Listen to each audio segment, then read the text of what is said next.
It was early evening when Karen decided to escalate her HOA antics further. She attempted to break into my garage using what she claimed was a universal code, insisting that she had the authority to inspect my property.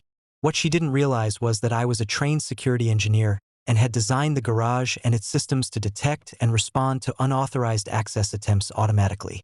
This was about to become a very unpleasant lesson for her.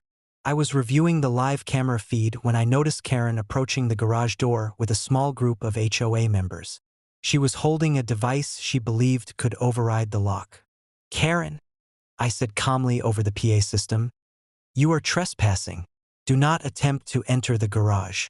This is private property, and any unauthorized entry will be treated as a criminal offense." Karen waved her clipboard dismissively. "I've called 911.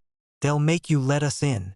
What she didn't realize was that the moment she attempted to enter the garage, the security system immediately engaged. The doors locked completely, surveillance cameras activated high-resolution recording, and automated lights illuminated the area. I also had silent alerts sent to the local sheriff's office and my security team. Karen froze, realizing that her universal code was completely useless. "Step back, Karen," I said, maintaining a calm tone. "You are interfering with private property. Any attempt to enter this garage without authorization is illegal." Karen tried to insist she had the right, but the system responded to every motion she made. Pressure sensors detected her movements, and my K-9 unit positioned itself near the entrance, not to harm but to enforce boundaries. Her confidence quickly turned to panic. Within minutes, deputies arrived. Karen attempted to argue that she had HOA authority to access the garage, but the officers reviewed the property deeds, security footage, and automated logs. The evidence was irrefutable. Karen had trespassed and attempted unauthorized entry on private property. "Ma'am," one deputy said firmly, "you are trespassing on private property.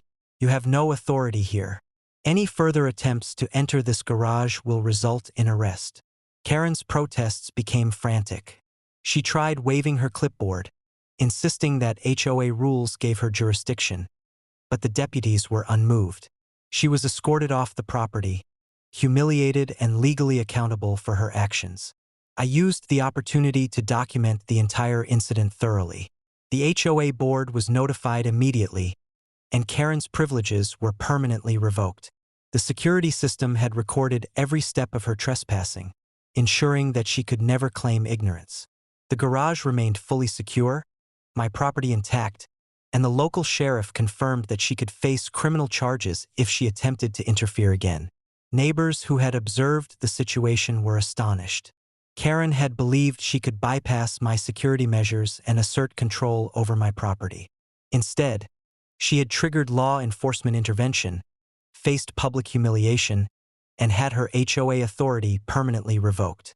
By the end of the day, the garage remained secure, my property fully protected, and Karen had learned that rogue HOA members cannot override private property or high-security systems without facing serious consequences.